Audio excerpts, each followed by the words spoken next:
negeri ini punya begitu banyak peluang.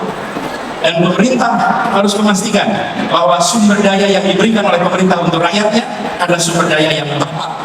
Kita menghadapi tantangan lingkungan hidup, itu menjadi kenyataan bagi kita. Solusi menghadapi masalah lingkungan hidup, apalagi soal polusi udara, bukanlah terletak di dalam subsidi untuk mobil listrik, yang pemilik mobil listriknya adalah mereka-mereka yang tidak membutuhkan subsidi. Karena kekuasaan itu tidak hilang, kekuasaan itu tidak berpindah, kekuasaannya ada pada saudara-saudara semua rakyat Indonesia.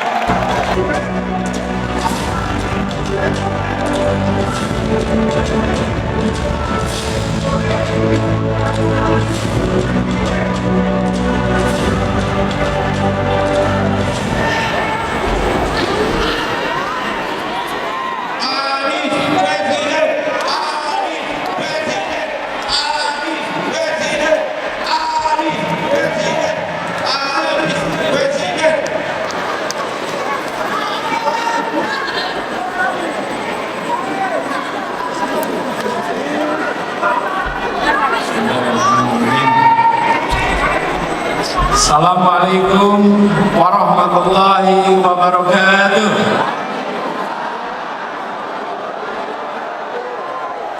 Selamat siang, salam sejahtera untuk semuanya. Selamat datang seluruh relawan dari seluruh tanah air. Boleh tepuk tangan buat semua yang hadir di sini.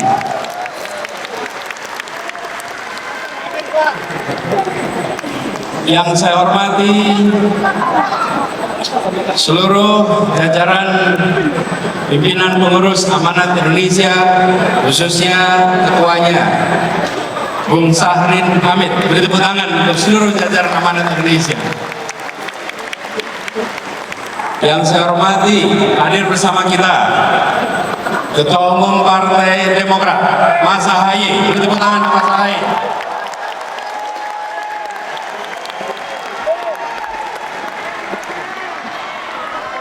Yang saya hormati Presiden Partai PKS Bapak Ahmad Sayhu,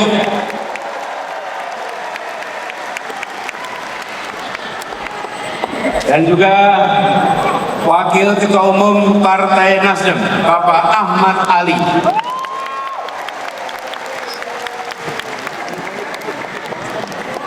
Para pimpinan partai politik yang hadir di sini, dan juga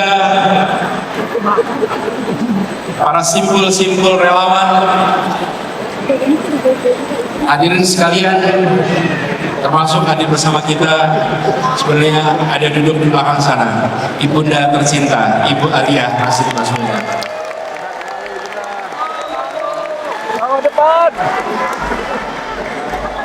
Alhamdulillah, senang sekali pada hari ini bisa berjumpa dengan teman-teman semua.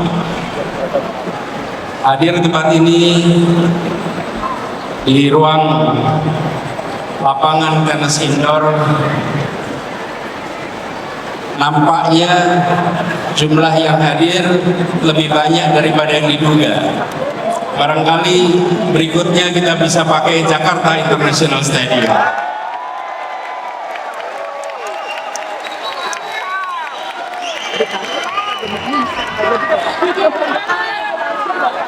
Soalnya belum dipakai ya.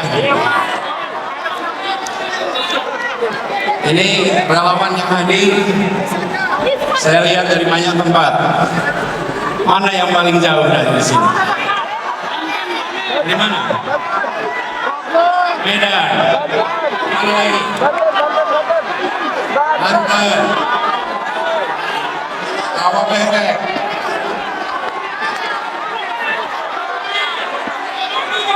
Sukabumi, Kalimantan, Ambon, Cirebon,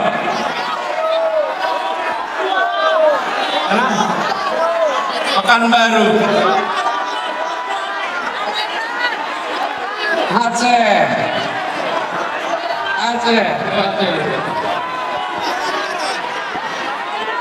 Alhamdulillah, kita berkumpul dari berbagai tempat. Karena itu izinkan kepada semua, saya memulai dengan menyampaikan ucapan selamat Idul Fitri mumpung kita masih di bulan Syawal. Minal aidin wal faizin, taqabbalallahu minna wa minkum. Mohon maaf lahir dan batin. Insyaallah amal ibadah kita di bulan puasa kemarin diterima oleh Allah dan kita berhasil mencapai derajat muttaqin. Dan semoga semangat yang kita dapatkan selama kita menjalankan ibadah di bulan suci Ramadan akan menjadi modal bagi perjuangan kita di bulan-bulan ke depan. Saudara-saudara sekalian, Bapak Ibu yang saya hormati,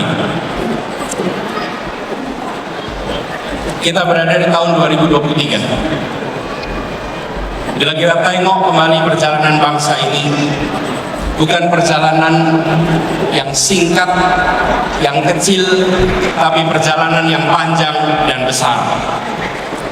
Saya ingin dalam kesempatan ini menengok ke depan dengan melihat perkembangan sejak awal bangsa ini terbentuk. Indonesia adalah masyarakat di Nusantara yang pada tahun 1928 lokasinya di Jakarta memutuskan untuk menjadi satu bangsa, memutuskan untuk menjadi satu tanah air dan satu bahasa persatuan.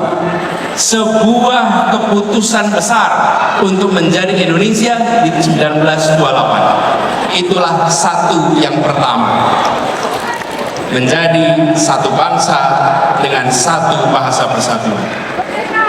Lalu kemudian kita berjalan 17 tahun kemudian kita mendapatkan satu yang kedua, yaitu satu negara. Kita merdeka menjadi sebuah negara Republik Indonesia. Ini adalah satu yang kedua. Dan pada saat Republik ini berdiri, para pendiri Republik bukan hanya menyusun cita-cita. Semua rakyat berjuang untuk apa? Menghadirkan yang disebut dengan janji kemerdekaan. Janji kemerdekaan. Itu tahun 1945. Ini satu yang kedua. Satu yang ketiga. Di tahun 50 kita kembali menegaskan bahwa Indonesia bukan kumpulan negara kecil-kecil, tapi kita adalah sebuah negara kesatuan Republik Indonesia. Ada yang disebut dengan istilah mosi integrasi, menjadi satu. Ini satu yang ketiga, menjadi satu negara kesatuan. Tetapi pada saat itu kepulauan ini masih terpisah-pisah satu sama lain. Kita belum menjadi satu kesatuan wilayah. Yang ada adalah antar pulau, ada lautan, dan lautan itu bukan bagian dari Indonesia. Karena itu kemudian tahun 57 ada yang disebut sebagai deklarasi Juanda yang menyatakan bahwa seluruh wilayah air di dalam bagian dari negara Indonesia dijadikan sebagai satu teritori tahun 57. Tapi perjuangannya tidak sebentar. Dunia tidak mau langsung mengakui. Pada saat itu dunia bersikukuh bahwa Laut Jawa wilayah internasional, Selat Sunda wilayah internasional, Selat Sulawesi wilayah internasional, dan kita anak-anak bangsa berjuang memastikan bahwa ini satu teritori, dan akhirnya 1982 kita resmi diakui dunia sebagai satu teritori Indonesia. Inilah satu yang keempat, menjadi satu bangsa, menjadi satu negara, satu kesatuan, dan satu wilayah. Satu wilayah. Inilah kondisi kita hari ini. Tetapi hari ini kita juga harus menengok ke depan. Kenyataannya hari ini, ya wilayah kita satu, ya bahasa kita satu, ya negara kita satu, tetapi kemakmurannya masih berbeda-beda. Karena itu ke depan kita berbicara tentang melaksanakan janji kemerdekaan. Janji kemerdekaan ini ada kalimat terakhir dalam pembukaan Undang-Undang Dasar 45, yaitu menghadirkan keadilan sosial bagi seluruh rakyat Indonesia. Inilah yang kita akan arah ke depan. Satu, perekonomian.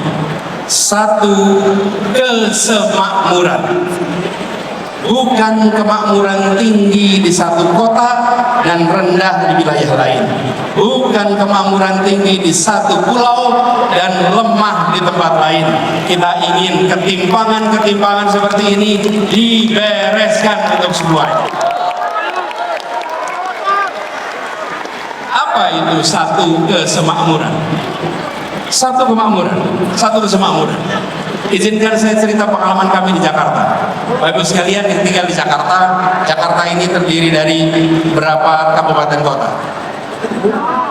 6, 5 di daratan, 1 di kepulauan. Saya beri contoh, ada satu pulau yang kalau di peta hanya nampak seperti titik. Di situ disebut sebagai sang penjaga utara. Pulau ini selama sejak kemerdekaan hingga akhir-akhir ini adalah pulau yang jauh di depan dari daratan Jakarta. Lokasi pulaunya lebih dekat ke Sumatera daripada ke dermaga Sunda Kelapa. Lebih dekat ke Sumatera, tapi dia bagian dari Jakarta. Dan di pulau ini puluhan tahun tanpa listrik, puluhan tahun kesulitan air bersih, puluhan tahun hanya sesekali kapal melintas, namanya Pulau Sebira. Bila kita menyaksikan Jakarta hanya sebagai urusan daratan, maka tempat ini akan terus-menerus dibiarkan. Pendekatan kita adalah Jakarta harus satu kesemakmuran. Apa yang terjadi? Dibangun pulau itu, dikirimkan pesan kepada semua 11 pulau yang berada di luar daratan Jakarta. Mereka sekarang ini semua menikmati listrik lengkap, air bersih lengkap, akses kesehatan lengkap, akses pendidikan lengkap. Ini adalah komitmen kita bahwa berada dalam sebuah wilayah yang sama, teritori yang sama, kita harus bisa satu kesemakmuran.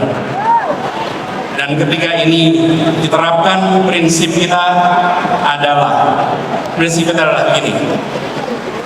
Lokasi pulau itu memang jauh dari Monas, tapi dia adalah bagian dari Jakarta.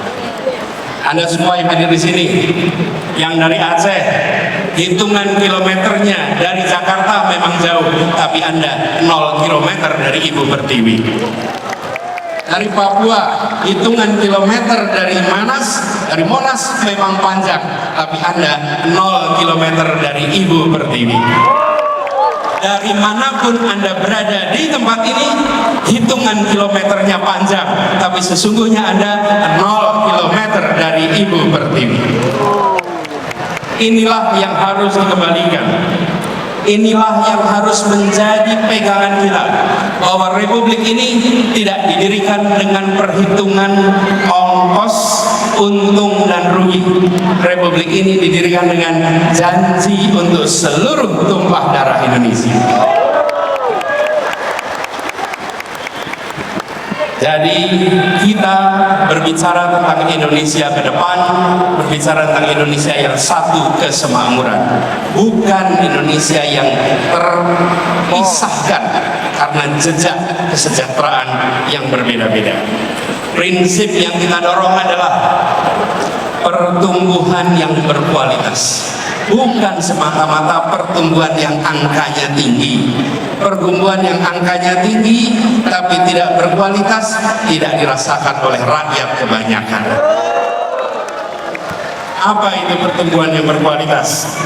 Pertumbuhan yang berkualitas adalah pertumbuhan ekonomi yang tumbuhnya dirasakan oleh semua, yang pemerataan beriring bersama dengan pertumbuhan. ada pertumbuhan yang begitu tinggi, tetapi rakyatnya tidak merasakan. Kenapa? Karena hanya ada 1-2 sektor yang tumbuh utama, yang lain hanya menonton dari rumahnya masing-masing. Inilah yang kita ingin jangkau semuanya.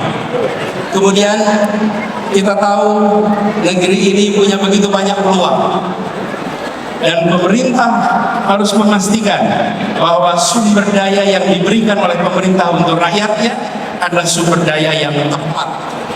Kita menghadapi tantangan lingkungan hidup, itu menjadi kenyataan bagi kita. Solusi menghadapi masalah lingkungan hidup, apalagi soal polusi udara, bukanlah terletak di dalam subsidi untuk mobil listrik. Yang pemilik mobil listriknya adalah mereka-mereka yang tidak membutuhkan subsidi. Gitu? Kalau kita hitung, apalagi ini contoh, ketika sampai pada mobil listrik, emisi karbon mobil listrik per kapita per kilometer sesungguhnya lebih tinggi daripada emisi karbon bis berbahan bakar minyak. Emisi per kilometer per kapita untuk mobil listrik dibandingkan dengan bis berbasis BBM. Kenapa itu bisa terjadi? Karena bis memuat orang banyak, sementara mobil memuat orang ditambah lagi pengalaman kami di Jakarta, ketika kendaraan pribadi berbasis listrik, dia tidak akan menggantikan mobil yang ada di garasinya. Dia akan menambah mobil di jalanan, menambah kemacetan di jalan. Jadi yang didorong ke depan adalah demokratisasi sumber daya, bahwa kita mengarahkan agar sumber daya yang dimiliki negara diberikan melalui sektor-sektor yang memberikan manfaat nyata bagi masyarakat banyak, bukan semata-mata untuk mendapatkan perhatian dalam percakapan, apalagi percakapan sosial media.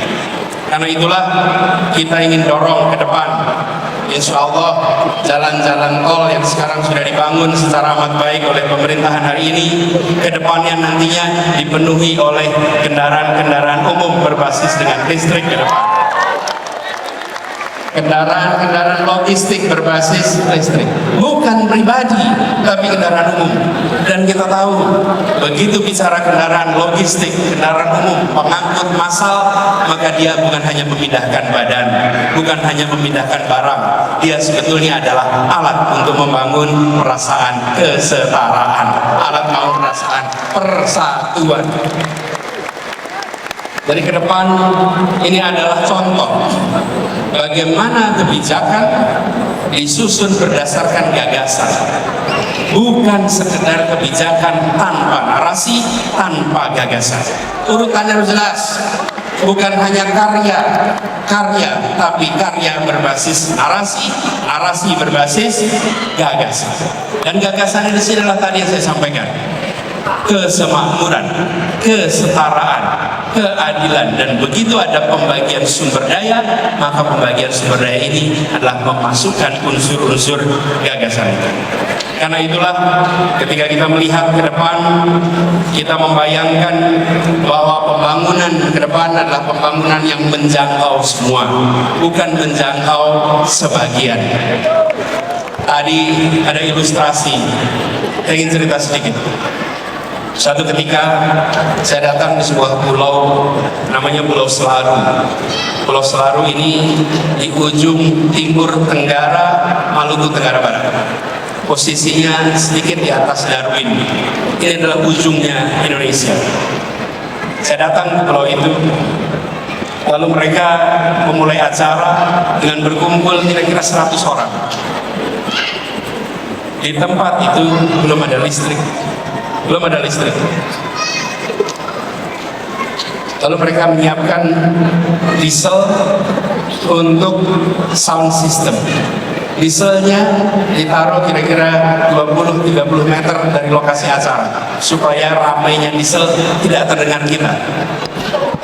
Di tempat itu acara mau dimulai.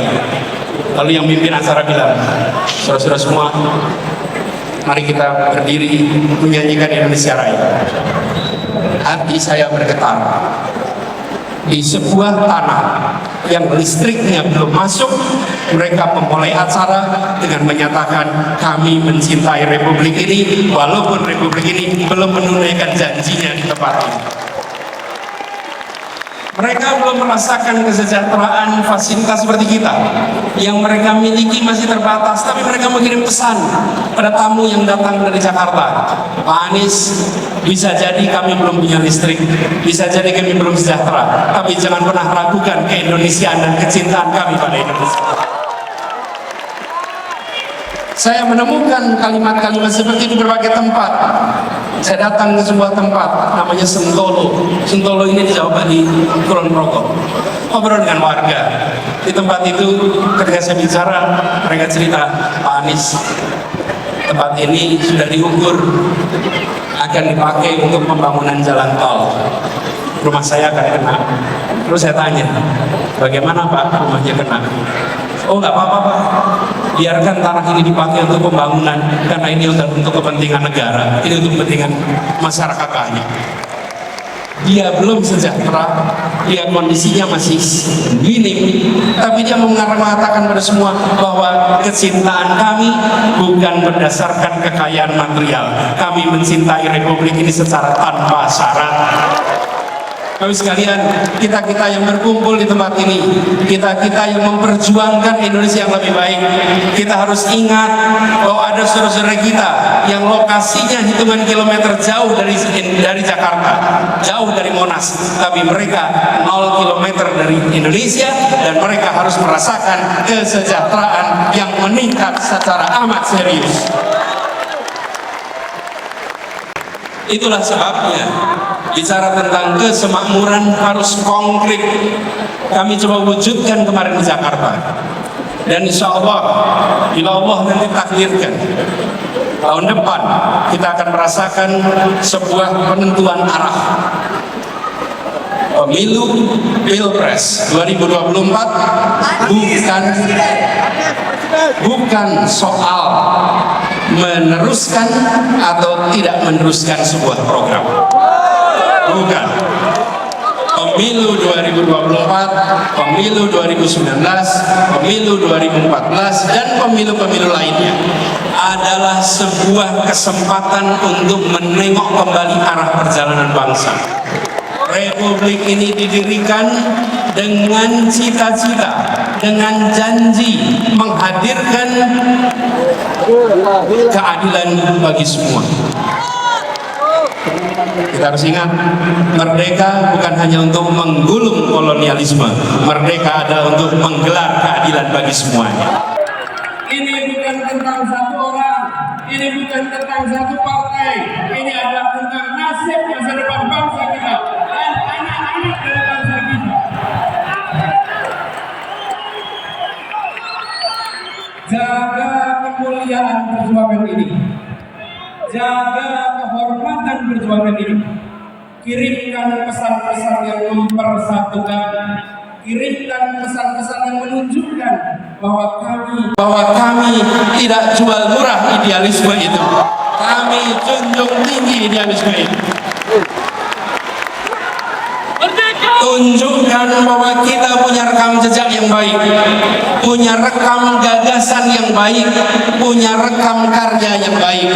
Karena kita punya itu semua, kita tidak perlu berbohong. Kita tunjukkan kenyataan. Bila rekam jejak kita bermasalah, bila rekam gagasan kita bermasalah, bila rekam karya bermasalah, baru di situ ada kebohongan-kebohongan. Karena itu kalau kita menyaksikan ada kebohongan diproduksi, sebenarnya itu adalah cerminan rasa tidak percaya diri.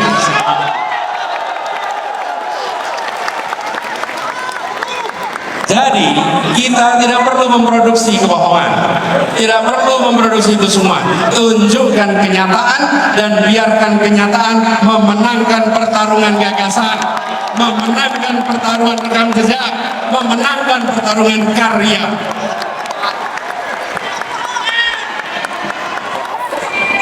Dan kita ingatkan kepada semua bahwa bisa jadi ada lawan tapi tidak ada musuh.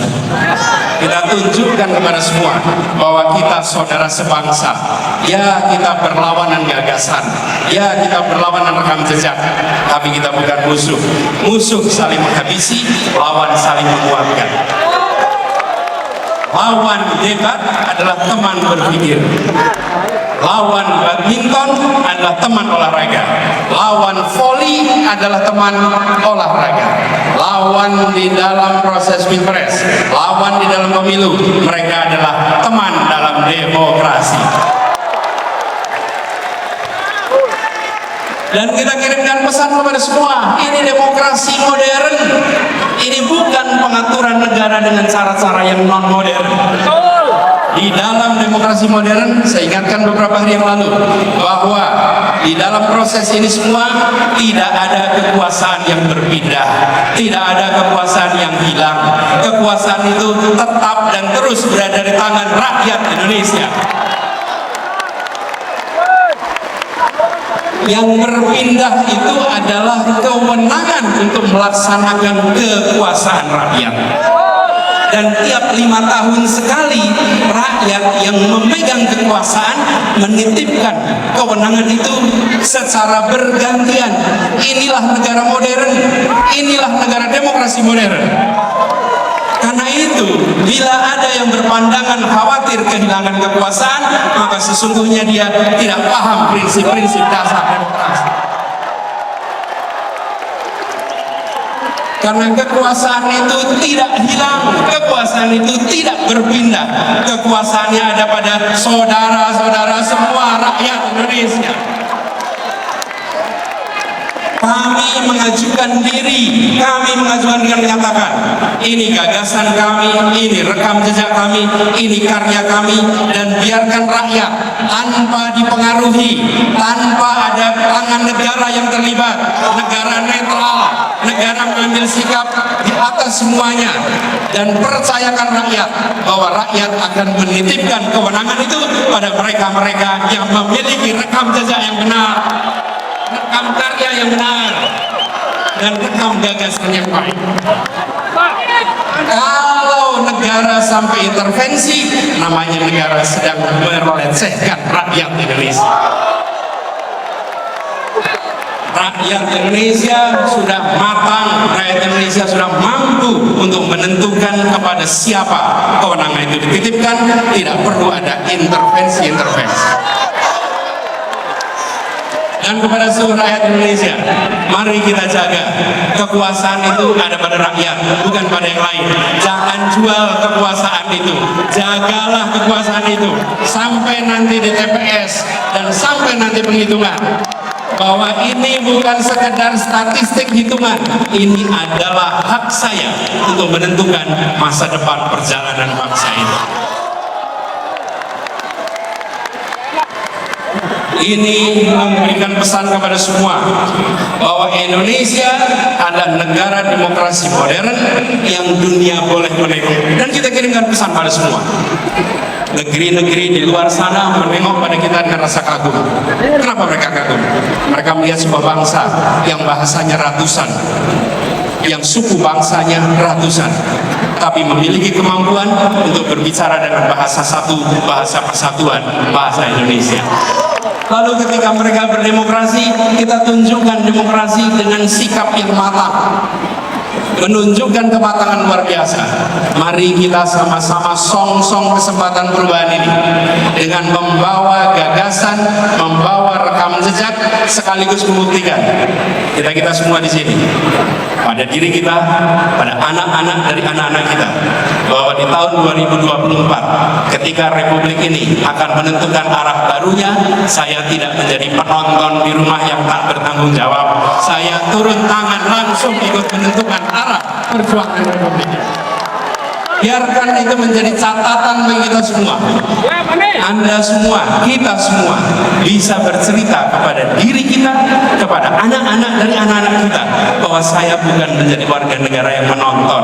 Di tahun 2024 saya menentukan arah baru untuk Republik ini.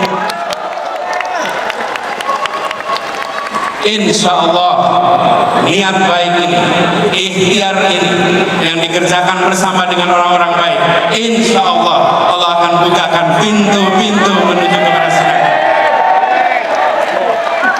Insya Allah tahun 2024, insya Allah tahun 2024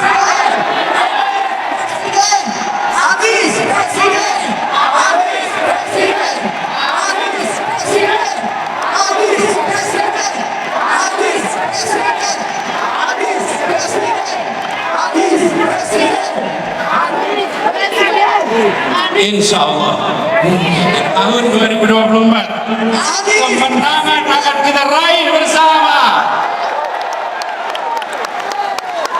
Terima kasih, dan kepada semuanya yang datang dari berbagai wilayah, datang ke Jakarta, datang ke tempat ini, titip salam untuk keluarga, titip salam untuk saudara-saudara semua.